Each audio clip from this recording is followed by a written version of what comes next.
Usa nga dako nga pitad ang ginudumarahan Eastern Visayas Medical Center agud mapahaluag pa ang mga espesyalisado nga serbisyo panlawas samtang ginaandam liwatini ang mga pasilidad para pagdudumara hiton kidney transplantation. Panuyuhan na sabi nga pitad nga mabaton ang padayon niya pagdamo hiton mga pasyente nga may ada end-stage renal disease sa rehiyon. Sumalakan Eastern Visayas Medical Center Chief Dr. Joseph Michael Haro, kaupod ang mga pangandaman iton pagpapaupayhan kalibungan hiton ospitala, paghingayad ngan pag-upgrade hiton mga operating rooms, pati nagihapon ang intensive care, recovery ngan emergency room facilities. Dugang pahini pinaagi ha pagtukod ito na kidney transplant program, ginlalauman nga maiibanan iton panginahanglan nga bumiyahihin harayo ang mga pasyente para magpatambala, ngan mapapahitaas an ira mga tsansa nga mabuhi, ngan magkamayada hin kalidad nga kinabuhi.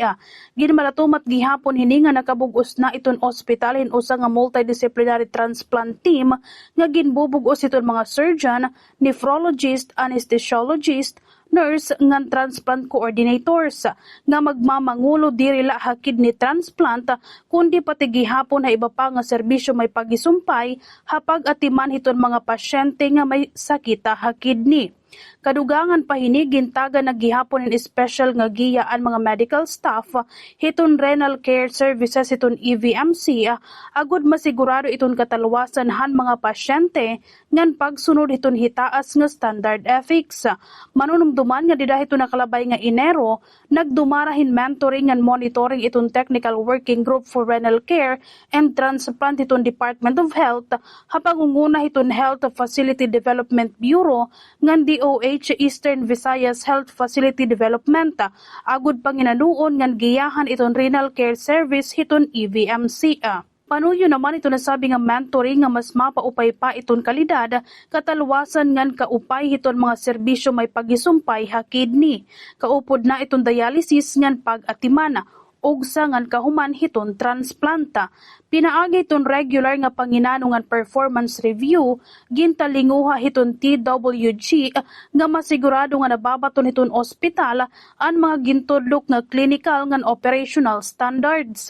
Target naman iton liderato hiton ospital nga maging operational iton kidney transplantation services yana nga tuig. Haoras nga makumpleto na ang mga kinahanglan nga pasilidad.